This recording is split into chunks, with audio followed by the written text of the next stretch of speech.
d'être mère. Ça envahissait toutes mes pensées. Ça consumait nos vies. On essayait de fonder une famille. Quand Logan Minot et son mari Dave se marièrent en 2004, tous deux espéraient que les enfants occuperaient une grande place dans leur vie.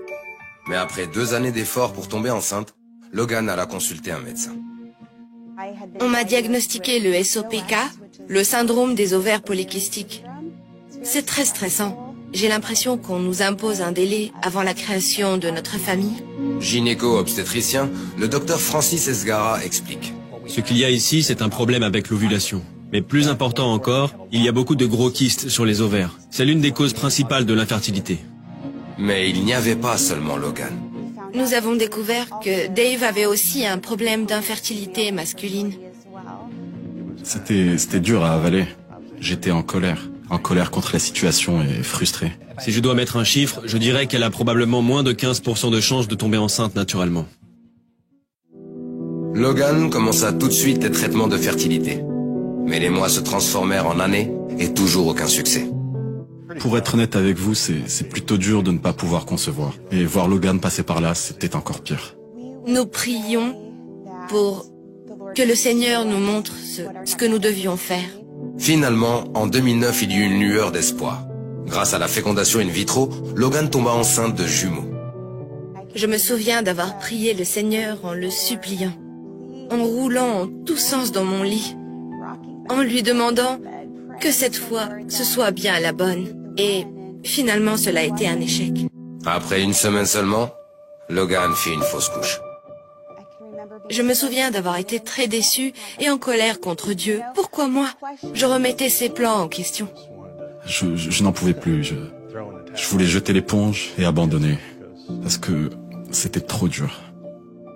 Pourquoi me donner ce désir profond et cette passion d'être mère et à Dave d'être père, si c'est pour ne pas la réaliser? Et j'ai entendu le Seigneur me dire, non, non, non, non, je t'ai donné ce désir, il va se réaliser. Ils décidèrent de se tourner vers l'adoption. Malheureusement, au cours de notre première tentative d'adoption, le bébé est décédé. Lors de la deuxième tentative d'adoption, la mère a décidé finalement de garder son Vous ne bébé. pouvez supporter les choses que dans vos limites. Et parfois, il est plus facile d'abandonner. C'est ce que nous avons failli faire. J'ai vraiment senti le Seigneur dire, ne permettez pas à cette situation de vous voler votre joie. Vous ne devez pas laisser cette infertilité vous définir. Alors en 2016, Logan commença à se concentrer sur sa santé. Elle perdit beaucoup de poids et cessa d'être obsédée par son infertilité. Elle se concentra plutôt sur les bénédictions de sa vie et se rapprocha de Dieu. Nous n'avions pas vraiment abandonné l'idée d'avoir un bébé, mais ça ne consumait plus chaque minute de la journée. Puis en 2017, Logan remarqua certains changements physiques. Après environ 12 semaines, elle décida sur un coup de tête de faire un test de grossesse. Il était positif et elle en fit un autre, puis un autre. C'est une blague? Il était également positif. L'énorme joie que je ressentais à cet instant était indescriptible. 14 années de déception avaient rendu Logan et Dave prudents. Alors le lendemain, elle fit une échographie. Pendant l'examen, Logan raconta leur histoire au technicien. Elle avait littéralement les larmes aux yeux. Alors je me suis dit, oh non, ce qu'elle devait voir ne devait pas être bon. Je me disais, voilà, c'est fini. C'est la fin de cette aventure. La technicienne a alors tourné son écran vers nous et a dit, non seulement vous êtes enceinte, mais vous êtes enceinte de 12 semaines, d'un petit bébé en excellente santé. Alors, tout de suite, ça a été les larmes. Ça a été un moment tellement heureux pour nous. J'étais sidéré. Je me disais, waouh, on y est. S'il doit y avoir une fausse couche, cela se passe généralement au cours du premier trimestre.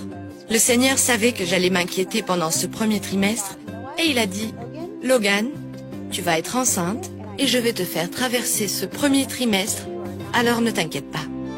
Le 11 septembre 2018, Logan donna naissance à une petite fille en bonne santé, Harper Lee. J'étais nerveux, mais dès que le docteur l'a mise dans mes bras, toute la tension a disparu.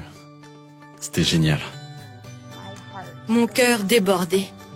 J'étais reconnaissante envers le Seigneur d'avoir enfin réalisé sa promesse en nous donnant Harper. L'accouchement de Harper a été l'un des plus grands honneurs de ma vie. Il n'y avait pas un œil sec dans la salle. J'ai pensé au fait que ce ne sont pas tous les enfants qui allaient être aimés comme elle. J'aime tellement être père. C'est si agréable de rentrer à la maison. Surtout qu'elle arrive à l'âge où elle sourit. Elle sait qui est à la porte. En raison des problèmes d'infertilité que Logan et Dave durent affronter ensemble, je dirais que Harper est un bébé miracle. Parfois, les choses ne se passent pas du jour au lendemain. Elles prennent du temps. C'est parce que le Seigneur prépare le plan parfait pour vous.